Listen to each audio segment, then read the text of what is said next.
Salut, c'est Thierry du podcast Au fait, c'est quoi? Alors, dans les deux derniers épisodes, on avait parlé de sujets comme le GIGN et puis la Constitution française. Là, on va passer sur un sujet un peu plus détendu parce qu'il faut aussi savoir s'amuser. Et en particulier, Sylvain nous a proposé le sujet des fléchettes.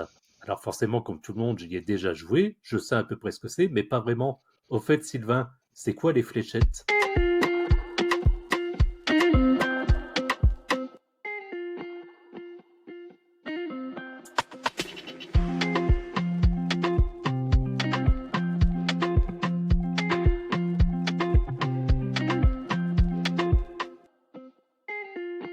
Salut Thierry, salut tout le monde, c'est Sylvain du podcast. Au fait, c'est quoi? Alors, les fléchettes, je vais te dire pourquoi j'ai pensé à cette émission, parce que il y a eu, il y a 1 ou 2 mois, je pense, le tournoi, un plus grand tournoi mondial dont je parlerai après, et il y a un jeune de 16 ans, un jeune anglais, Luke Litter, qui a effectivement participé et qui a été jusqu'en finale et a été deuxième, et sur tous les réseaux sociaux, ça a été une hype incroyable et donc je suivais ça, même moi, j'étais en mode est-ce qu'il va gagner? Et je me suis dit je ne connais, enfin voilà, je connais rien, je comprends évidemment un petit peu le concept et je me suis dit ce serait marrant d'en parler. Les fléchettes, j'ai un peu regardé les origines parce qu'on se dit c'est connu, tout le monde y joue, mais d'où ça vient? Eh ben, écoute, on va dire que les sources les plus concordantes situent probablement la création dans l'Angleterre du XIVe siècle. Donc, tu as vu, ça date hein, quand même, hein. Bah, toi qui aimes bien l'histoire, en plus, t'as dû être ravi de voir des choses comme ça. Exactement. Bah, à cette époque, en gros, il nous explique que les soldats anglais utilisaient des arbalètes à main appelées darts, on va dire, par rapport à ça, pour lancer des projectiles sur leurs ennemis. Et au fil du temps, bah, ces armes, elles ont été modifiées pour devenir un divertissement. Et les fléchettes, à ce moment-là, ont commencé à être utilisées dans les tavernes et les pubs, on est en Angleterre, hein, de toute façon, de base, pour s'amuser. D'accord, alors j'aime bien toujours le principe d'utiliser des arbalètes pour, entre guillemets, s'amuser, mais bon, je vois complètement l'idée. Donc ça, d'accord, c'est au XIVe siècle, et puis je suppose qu'il y a eu quand même pas mal d'évolutions pour en arriver à ce qu'on connaît aujourd'hui. C'est ça. Alors les arbalètes n'étaient pas servies pour s'amuser à la base, hein. Les arbalètes étaient servies pour tuer les ennemis. Ils ont transformé les arbalètes en des Ah, fléchettes absolument. pour le divertissement. Que voilà, qu'on n'accuse pas les Anglais Non, non, non. on va pas. Alors l'évolution du jeu, bah ça a évolué de manière progressive hein, au cours des siècles, comme assez souvent dans ces cas-là. Les premières cibles, c'était simplement des rondins de bois avec des fléchettes qui étaient fabriquées à partir de matériaux bah, rudimentaires, hein, bois, pierre, un peu ce qui se passait sous la main. Et puis après, bah, au Ouais. fil du temps, ils ont standardisé et les fléchettes ont été conçues avec des matériaux bah, plus précis et plus performants.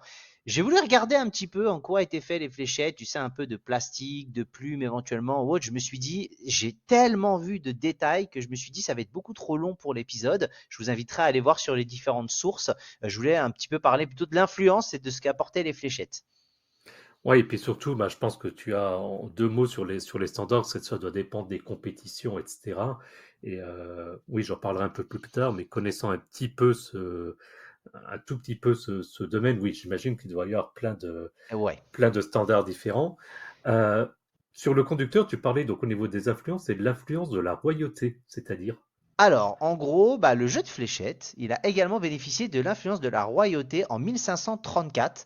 Le roi d'Angleterre, Henri VIII, il reçut un jeu de fléchettes qui a été offert par son épouse Anne Boleyn. Et bah, cet événement a contribué bah, à populariser le jeu auprès de la classe supérieure. En fait, ça a permis en gros de le faire diffuser un peu dans tout le pays. Parce qu'à partir du moment où le roi joue à un jeu, tu te doutes bien que derrière, tout le monde va vouloir jouer au même jeu. Donc il suffit d'un simple cadeau qui a été fait par voilà, une reine pour que derrière, le jeu explose concrètement. Et je peux pas m'empêcher de me dire, heureusement qu'elle lui a pas offert du coup une arbalète. Alors après, je pense que niveau guerre, il devait pas s'ennuyer quand même, hein. C'était le divertissement après les vraies armes, hein. Il faut pas, faut pas se leurrer de toute façon.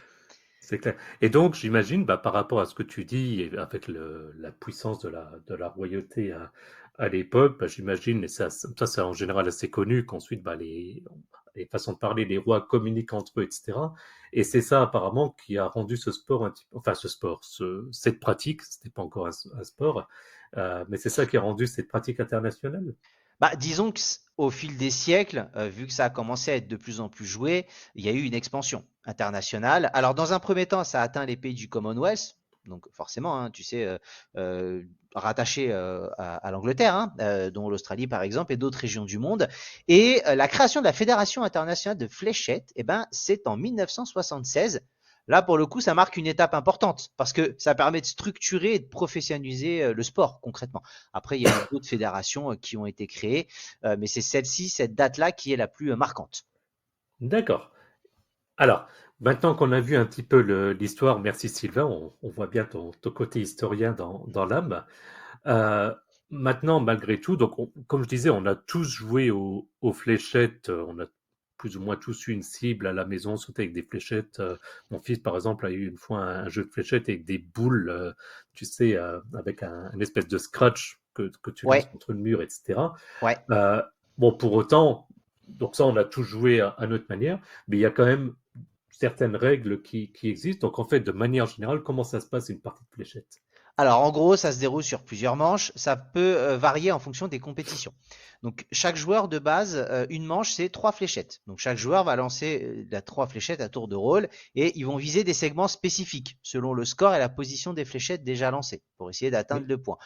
Le premier à atteindre un nombre prédéterminé de points, alors la majeure partie du temps, c'est soit 301 ou 501, remporte la manche.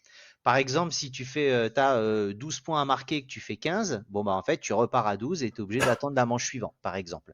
La partie effectivement est gagnée par le premier joueur à atteindre un nombre prédéterminé de manches, 3 ou 5 par exemple, en ayant gagné. Alors c'est assez classique, hein, ça pour le coup, en termes de structure.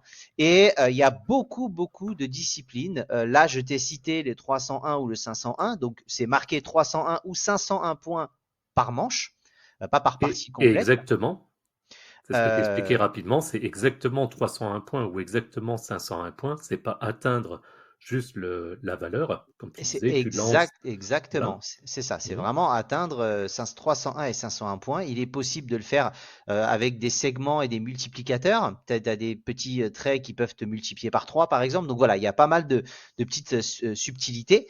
Je vais te citer une troisième discipline, la version cricket. C'est un jeu où les joueurs doivent Oui, marquer des points en fragments des segments spécifiques de la cible. C'est pas le cricket, sport très coté chez les Indiens. C'est vraiment un cas un peu précis. Je t'avoue que j'ai un peu regardé, il y a plus d'une trentaine de variantes. Je me suis dit, je vais citer les 3 premières. Allez voir, il y a énormément de choses, sinon on en faisait un podcast de 8 heures. exactement. Et donc, ouais, ces trois-là, ça me parle. En fait, quand j'étais ado, je m'amusais à regarder, si ma mémoire est bonne, sur Eurosport. Ils diffusaient souvent des tournois de fléchettes et je trouvais que c'était impressionnant. Et d'ailleurs, t'en parlais rapidement, mais bon, on essaye tous de viser la cible, donc la cible rouge en plein milieu de mémoire, donc celle-ci, normalement, c'est 50 points. Oui. Le deuxième cercle de mémoire en vert qui est autour de la cible rouge, celle-ci, il me semble que c'est 25. De mémoire, je te dirais oui.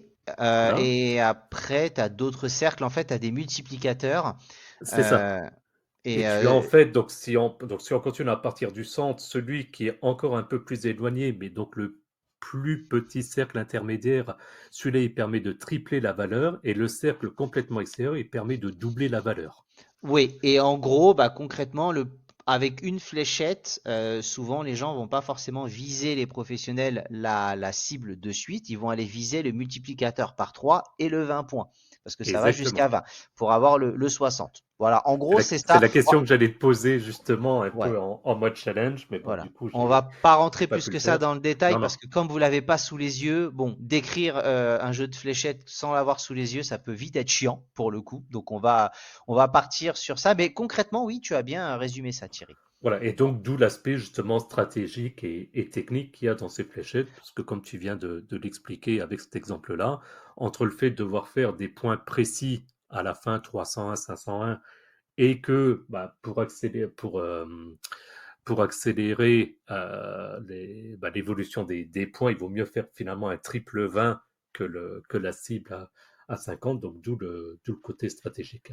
Bah voilà, c'est des calculs, c'est des stratégies, puis il faut réussir à mettre en place ces stratégies. Tu as des gens qui ont différents types de lancers également. Tu vas avoir, Oui, voilà, en fait, tu as des, enfin, Là, pour le coup, ça dépendra un peu de chaque personne. Il n'y a pas vraiment une stratégie pure et dure, hein. Ils ont tous un peu, bah, c'est comme un footballeur ou n'importe quel sport. T'en as qui ont voilà, des forces, des faiblesses, et ils vont jouer avec ça. Mais c'est vrai que ça se développe de plus en plus. Et puis, bah, dans des pays, on va dire les pays anglophones, tu as vraiment des joueurs et des compétitions qui sont pour le coup célèbres. Est-ce que tu en as déjà entendu un peu parler de ces compétitions-là? Alors non, honnêtement, je me suis posé la question et j'ai pas de nom qui me venait en tête, donc on t'écoute. Alors, tu as des organisations majeures, tu as là, par exemple la WDF et tu as la PDC. Alors, je vais plus parler de la PDC parce qu'on va dire que c'est un peu l'équivalent du championnat du monde de croquettes. Donc, alors PDC, en gros, c'est le Professional Dart Corporation. Donc, Ah dart oui. étant effectivement les fléchettes. C'est organisé depuis 1994 à l'Alexandra Palace, maintenant à Londres, depuis 2008. Il y avait un précédent effectivement une précédente salle pour l'organisation. Et là, maintenant, on est vraiment sur une belle salle qui est à Londres. J'ai regardé un peu qui avait plus ou moins gagné. Donc là, ils organisent des compétitions à tous les niveaux, hein, local, mondial. Et Phil Taylor, considéré comme le plus grand joueur de tous les temps, selon en tout cas les recherches que j'ai faites. Ok. Il domine le palmarès avec 14 titres de champion du monde. Donc pour le coup, c'est quand même relativement important d'être aussi performant sur une longue durée. Je pense quand même que c'est un sport où c'est pas forcément comme des sports peut-être un peu, je te dirais pas un peu plus physique, mais tu t'es pas obligé, je pense, de prendre ta retraite à 35 ans. Je pense que tu peux durer un peu plus. Ça, c'est un peu ce que je pense moi, en tout cas, par Oui, je rapport. pense que c'est même quelque part plus mental que physique en tant que tel. Ouais, après, il faut quand même avoir une bonne vue, hein. 95 ans, je suis pas sûr que niveau vue, ça soit forcément encore l'idéal, mais potentiellement oui. Et tu as d'autres joueurs talentueux. Alors, je vais essayer de prononcer correctement. Michael Van Gerwen, Gary Anderson, Peter Wright, qui contribuent bah, justement à populariser ce sport-là. Et donc, le petit Luke Littler, 16 ans, deuxième du dernier PDC, future star, tête de geek. Vraiment, tu vois, genre. Et mec qui avait l'air très gentil, qui a fait un buzz incroyable. Et bah pour le coup, je vous invite à le suivre parce qu'il a l'air d'être assez incroyable dans tout ce qu'il fait. D'accord, eh ben super. Je confirme, hein, je connaissais pas du tout les joueurs que tu as cités. Euh, Peut-être pour une dernière partie, comme on disait, donc il y a une compétition officielle, etc., sans surprise, mais par définition, les fléchettes, et comme on le disait en introduction, c'est aussi extrêmement populaire. Qu'est-ce que tu as pu voir par rapport justement à la popularité? Bah, disons que c'est un sport qui est très simple à mettre en place. C'est-à-dire que tu peux y jouer chez toi, tu peux y jouer un peu n'importe où. Il faut avoir un mur, on va dire, de quoi fixer, mais c'est populaire parce que bah, c'est accessible, c'est convivial. Moi, pour te dire, j'ai fait le nouvel an chez mon cousin. On s'est retrouvé un 24 décembre à 11 heures à se dire, bah viens, on se fait un petit concours, toi et moi, de fléchettes, qui était là pour le coup électronique, hein. Ça existe aussi de manière électronique et ça décompte les points directement. Donc c'est pratique. Absolument. Euh, Donc et toi, euh, par contre, tu as fait le nouvel an à 24 décembre. Ok, je vois. Nouvel An, le réveillon de Noël.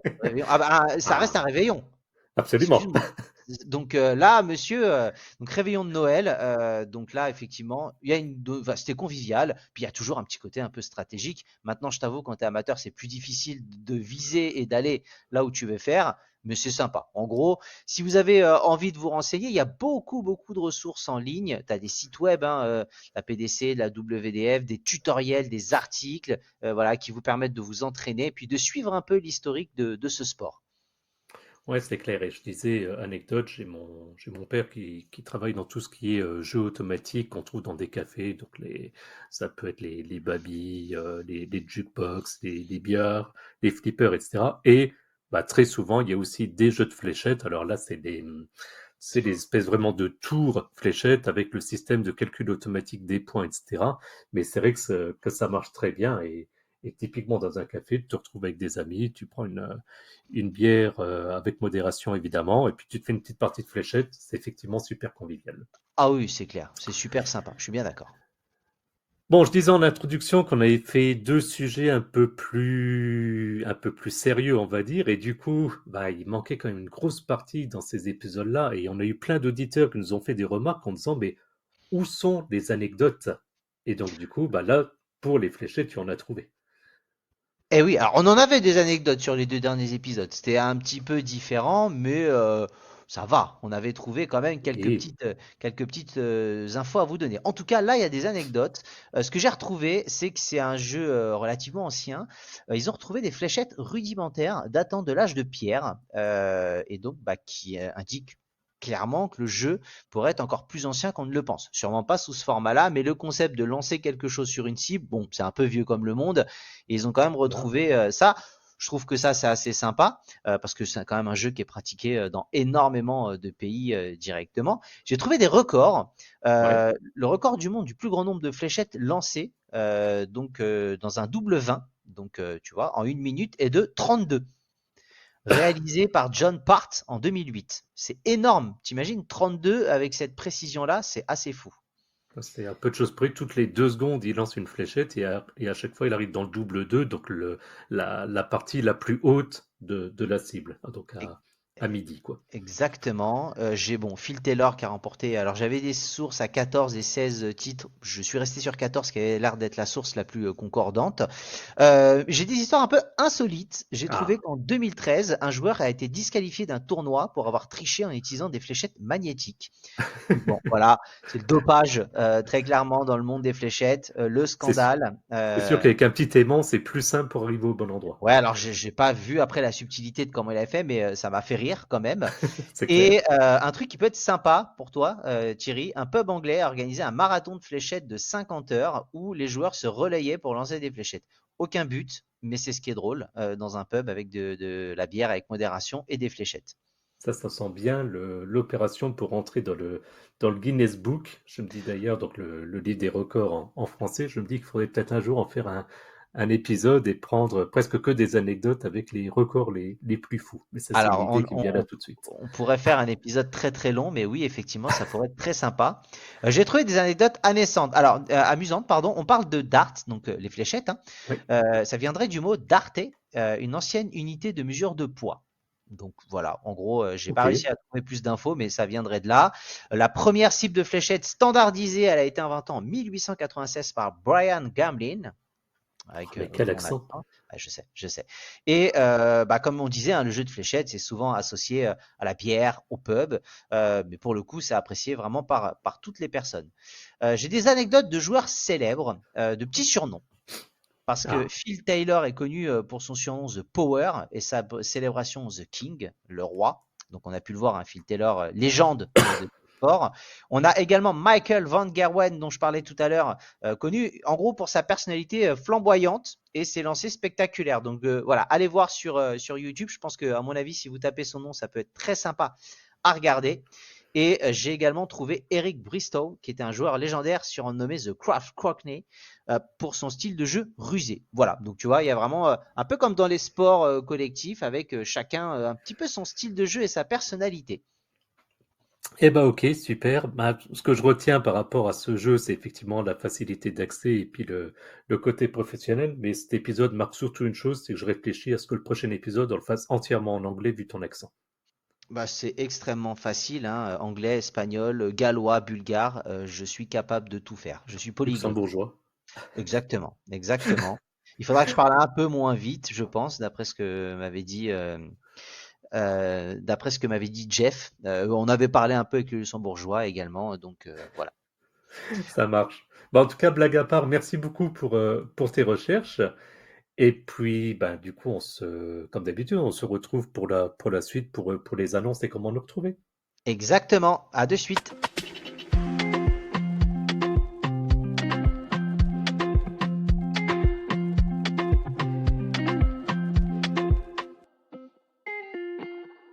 Et c'est Sylvain du podcast. Au fait, c'est quoi? Comme d'habitude, retrouvez-nous sur Twitter, X, pour avoir différentes infos sur le podcast, généralement postées par Thierry dans un français impeccable. À toi, Thierry. Et puis, comme d'habitude, bah, vous pouvez vous rendre sur notre site internet www.auffaitc'estquoi.fr pour bah, retrouver les liens de notre podcast en fonction de votre application préférée. Également le lien vers notre chaîne YouTube. Donc, comme on l'avait indiqué dans les précédents épisodes, maintenant elle est mise à jour régulièrement. Et puis donc notre compte X, anciennement Twitter. Et puis vous pouvez également consulter les notes de l'épisode pour obtenir les liens vers notre page Patreon si vous souhaitez nous soutenir financièrement et également notre serveur Discord pour pouvoir discuter entre vous et avec nous. Je remercie d'ailleurs des personnes comme Jean-Luc, comme Romain, où on a eu pas mal d'échanges cette semaine. C'était bien sympa. Quelques personnes qui nous ont rejoints. Donc voilà, n'hésitez pas. Merci à tous et à plus dans le bus. Salut, salut!